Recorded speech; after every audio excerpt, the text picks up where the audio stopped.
કડવા પાટીદાર સમાજના મહાસંમેલનમાં બોલ્યા પરસોત્તમ રૂપાલા। અત્યારની દીકરીઓ બધાને મૂકીને લંગૂર પાછળ જતી રહે છે। પહેલા દીકરીઓ ગીતના અંદાજમાં પરિવારને સમજાવતી, હવે દીકરીઓ દાદા બાપ કે માતાનું પણ નથી માનતી। કીધા વગર પરિવારને મૂકીને લંગૂર પાછળ દોડી જાય છે।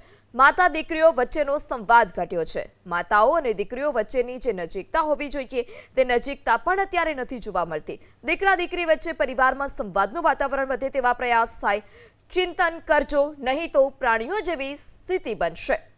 બધી રીતે નવેસરથી સંયુક્ત કુટુંબની કલ્પનાઓ આપણે કરવી જોઈએ।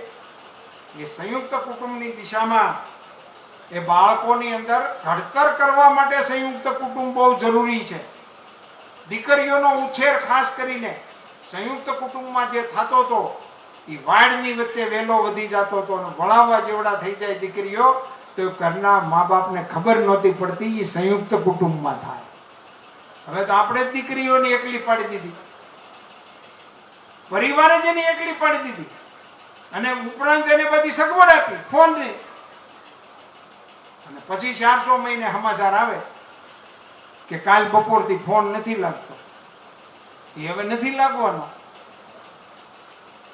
એનીથી આપણે કાળજી રાખવાની જરૂર છે। અને એમાં પણ મારો મત છે કે માતાઓ અને દીકરીઓ વચ્ચેનો સંવાદ જે ઘટ્યો છે એને કારણે પણ દીકરીઓની આ સ્થિતિ છે, એવો મારો મત છે।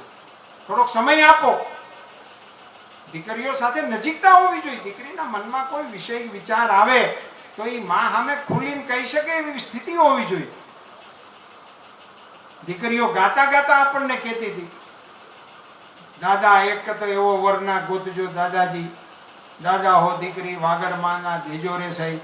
ગાતા ગાતા દાદાઓને બધું સમજાવી દેતી હતી કે અમારા માટે આવું આવું કરજો।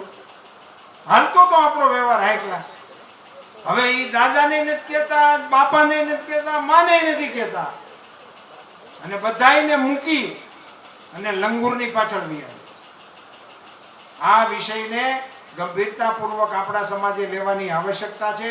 કુટુંબ વ્યવસ્થા, ઘર સભા અને એમાં દીકરા અને દીકરીઓની વચ્ચે પરિવારમાં સંવાદનું વાતાવરણ વધારે નિર્માણ થાય એ દિશામાં આપણે પ્રયાસ કરવાની આવશ્યકતા છે।